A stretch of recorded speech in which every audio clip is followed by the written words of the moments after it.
ഒരു ടോപ്പിക്ക് പഠിക്കാതെ എൻ്റെ മക്കളെ എക്സാമിന് പോയിട്ട് ഒരു കാര്യമില്ല. അങ്ങനെ ഒരു ടോപ്പിക്കാണ് നമ്മുടെ ബൈനോമിയൽ നോമൻക്ലേച്ചർ അഥവാ ദ്വിനാമ പദ്ധതി.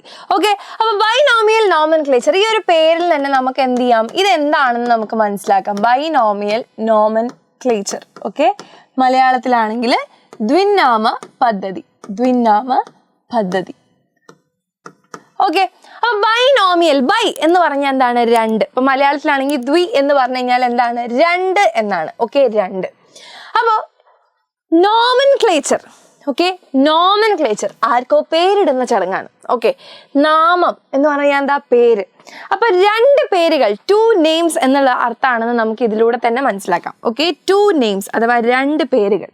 ഓക്കെ, അപ്പൊ നമ്മളെ നാട്ടിലാണെങ്കിൽ ഇപ്പൊ ഈ പപ്പായ അത് ഇത് ഇങ്ങനത്തെ സാധനങ്ങൾക്കൊക്കെ നമുക്ക് തന്നെ നമ്മളെ നാട്ടിൽ തന്നെ കേരളത്തിൽ തന്നെ എന്തുണ്ട്, മലയാളത്തിൽ തന്നെ നമുക്ക് ഇതിന് കുറേ പേരുകളുണ്ട്. കറുമൂസ, പപ്പയ്ക്ക, പപ്പായ, പിന്നെന്താണ് കപ്പങ്ങ, കപ്പളങ്ങ, പല പേരുകളുണ്ട്. അതേപോലെയാണ് നമ്മുടെ കപ്പ, പൂള, കൊള്ളി, ഇങ്ങനെയൊക്കെ നമ്മൾ പലതും പറയാറുണ്ട്. അപ്പൊ അങ്ങനെ ഒരു സാധനത്തിന് തന്നെ എന്തുണ്ട്, നമ്മളെ നാട്ടിൽ തന്നെ ഇത്രയും പേരുകൾ ഉണ്ടെങ്കിൽ ലോകം മൊത്തം എത്രയോ ലാംഗ്വേജസ് ഉണ്ട്. അത്രയും ലാംഗ്വേജസിൽ അതിന് പല പല പല പേരുകളായിരിക്കും ഉണ്ടാവുക. അപ്പൊ ഞാൻ ഇവിടുന്ന് വേറൊരു സ്ഥലത്ത് പോയിട്ട് എനിക്ക് കപ്പയ്ക്ക വേണം, കപ്പളങ്ങ വേണം എന്ന് പറഞ്ഞാൽ അവർക്ക് മനസ്സിലാവും. നമ്മളെ നാട്ടിൽ തന്നെ ചിലപ്പോൾ അങ്ങോട്ടും ഇങ്ങോട്ടും മനസ്സിലാവില്ല. അപ്പൊ പുറത്ത് പോയി കഴിഞ്ഞാൽ അവർക്ക് മനസ്സിലാവും. സോ ആ ഒരു ഡിഫിക്കൽട്ടി, അതായത് ഒരു സംഭവത്തിന് തന്നെ കുറേ പേരുകളുള്ള ആ ഒരു ഡിഫിക്കൽട്ടി ഒഴിവാക്കാൻ വേണ്ടിയിട്ടാണ് നമ്മളുടെ കാൾ ലിനേസ് എന്ത് കൊണ്ടുവന്നത്, ബൈനോമിയൽ നോമൻക്ലേച്ചർ കൊണ്ടുവന്നത്. Carl Linnaeus. Okay, Carl Linnaeus നമുക്ക് വേണ്ടിയിട്ട് കൊണ്ടുവന്നത്. Okay, ready? ബൈനോമിയൽ നോമൻക്ലേച്ചർ കൊണ്ടുവന്നു. അപ്പോൾ ഇതനുസരിച്ച് ഇതിന് കുറച്ച് റൂൾസ് ഉണ്ട്. ഓക്കെ, ഇത് നിങ്ങൾ എക്സാമിന് എഴുതുമ്പോൾ ഏറ്റവും അധികം ശ്രദ്ധിക്കേണ്ട ഒരു റൂളാണ്. അപ്പോൾ ഇതിനനുസരിച്ച് നമ്മളുടെ എല്ലാ ഓർഗാനിസങ്ങൾക്കും രണ്ട് പേരുകളായിട്ടാണ് ഉണ്ടാവുക. ആൻഡ് ഈ പേര് വേൾഡ് വൈഡ് സെയിം ആയിരിക്കും, ഇതിനൊരു മാറ്റം ഉണ്ടാവില്ല. ഓക്കെ, സോ ഇതിനാണ് നമ്മൾ സയന്റിഫിക് നെയിം അഥവാ ശാസ്ത്രീയ നാമം എന്ന് നമ്മൾ വിളിക്കുക. അപ്പോൾ ഫോർ എക്സാമ്പിൾ നമ്മളുടെ ഹ്യൂമൻസിൻ്റെ എടുക്കുകയാണെന്നുണ്ടെങ്കിൽ നമ്മളുടെ ആദ്യത്തെ വാക്ക് എന്ന് പറയുന്നത് ഹോമോ എന്നും രണ്ടാമത്തെ വാക്ക് സാപ്പിയൻസ് എന്നുമാണ്. ഓക്കെ, അപ്പൊ ഈ പേര് എങ്ങനെ ഇടുന്നതെന്ന് വെച്ച് കഴിഞ്ഞാൽ ഇവിടെ ടാക്സോണമിക് ഹൈറാർക്കി അഥവാ വർഗീകരണ തലങ്ങളിൽ ജീനസിന്റെയും സ്പീഷീസിന്റെയും പേരാണ് നമ്മൾ ഇവിടെ ഇടുന്നത്. അപ്പൊ ആദ്യത്തെ പേര് എപ്പോഴും എന്തായിരിക്കും, ജീനസ് ആയിരിക്കും. ഓക്കെ, ആദ്യത്തെ പേര് എപ്പോഴും എന്തായിരിക്കും, ജീനസിന്റെ പേരായിരിക്കും. ഓക്കെ, ജീനസ് ആയിരിക്കും ആദ്യത്തെ പേര്. എന്തായിരിക്കും, ജീനസ്. ഹോമോ എന്ന് പറയുന്നത് എന്തായിരിക്കും, ജീനസ് ആയിരിക്കും. ഓക്കെ, സാപ്പിയൻസ് എന്ന് പറയുന്നത് എന്തായിരിക്കും, അതിന്റെ സ്പീഷീസ് പേരാണ്. ഓക്കെ, അതിന്റെ സ്പീഷീസ് ആണ്. റെഡി? സാപ്പിയൻസ് എന്ന് പറയുന്നത് അതിന്റെ സ്പീഷീസ് പേരാണ്.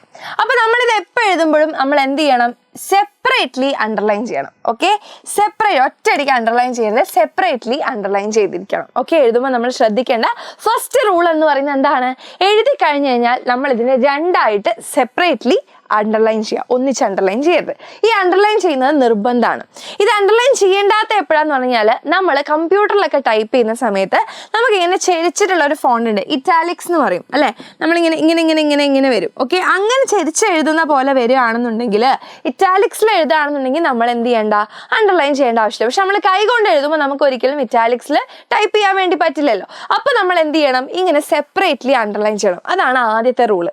ഈ രണ്ടാമത്തെ റൂൾ എന്ന് പറയുന്നത് എപ്പോഴും ഫസ്റ്റ് വേർഡിന്റെ ഫസ്റ്റ് ലെറ്റർ ക്യാപിറ്റൽ ആയിരിക്കണം. ഓക്കെ, ഫസ്റ്റ് വേർഡിന്റെ അതായത് ജീനസിന്റെ ആദ്യ ലെറ്റർ, ആദ്യ അക്ഷരം ക്യാപിറ്റൽ ലെറ്ററിലാണ് എഴുതുക. പക്ഷെ ഒരിക്കലും രണ്ടാമത്തെ വേർഡ് അതായത് നമ്മുടെ സ്പീഷീസിന്റെ തുടക്കത്തിൽ നമ്മൾ എന്ത് ചെയ്യരുത്, സ്മോൾ ലെറ്റർ മാത്രമേ എഴുതാൻ പാടുള്ളൂ, ക്യാപിറ്റൽ ലെറ്റർ എഴുതാൻ പാടില്ല. ഓക്കെ, ഇതാണ് രണ്ടാമത്തെ റൂള്. കിട്ടിയോ? ഈ രണ്ട് റൂള് ഇതിൽ വളരെയധികം ഇമ്പോർട്ടൻ്റ് ആയിട്ടുള്ള ഒന്നാണ്. ആൻഡ് ഇതൊരിക്കലും ഒന്നിച്ചെഴുതരുത്, ഈ ഗ്യാപ്പ് നിങ്ങൾ ഇട്ടേ പറ്റൂ. ഹോമോ സാപ്പിയൻസ് രണ്ട് വാക്കാണ്, ആ ഗ്യാപ്പ് നമ്മൾ അവിടെ ഇടണം. ഓക്കെ, ഈ ഒരു റൂള് ക്ലിയർ ആയോ? ഇത്രയേ ഉള്ളൂ നമ്മളുടെ ബൈനോമിയൽ നോമൻക്ലേച്ചർ എന്ന് പറഞ്ഞത്. അപ്പം ഇങ്ങനെ നമുക്ക് പല പല പല ആൾക്കാരുണ്ട്. ഓക്കെ, അപ്പം നമ്മളുടെ ക്രോനെ എടുത്ത് നോക്കുകയാണെന്നുണ്ടെങ്കിൽ എന്താണ്, കോർവസ് സ്പ്ലെൻഡൻസ്. കോർവസ് സ്പ്ലെൻഡൻസ് നമ്മൾ എന്ത് ചെയ്യുക, സെപ്പറേറ്റ്ലി അണ്ടർലൈൻ ചെയ്യുക. നമ്മളെ മാംഗോ എന്ന് എടുക്കുകയാണെന്നുണ്ടെങ്കിൽ മാഞ്ചിഫെറ ഇൻഡിക്ക. മാഞ്ചിഫെറ ഇൻഡിക്ക. പിന്നെ നമ്മൾ ഈ പഴത്തോലിയൊക്കെ പുറത്ത് കുറേ നേരം വെച്ച് കഴിഞ്ഞാൽ അതിലൊരു ചെറിയ പ്രാണി വരില്ലേ, അതിൻ്റെ പേരാണ് എന്ത്, ഡ്രോസോഫില മെലനോഗാസ്റ്റർ. ഡ്രോസോഫില മെലനോഗാസ്റ്റർ. ഓക്കെ, ഇനി നമ്മളുടെ ഹൗസ് ഫ്ലൈ ആണെന്ന് വിചാരിക്കുക, നമ്മളെ വീട്ടിൽ വരുന്ന ഈച്ച, അതിൻ്റെ പേരെന്താന്നുള്ളത് എന്ത് ചെയ്യുക, എൻ്റെ മക്കളൊന്ന് താഴെ കമന്റ് ചെയ്യാം. Okay ready? അപ്പോൾ ബൈനോമിയൽ നോമൻക്ലേച്ചർ നമ്മൾ സെറ്റ് ആക്കി പഠിച്ചു.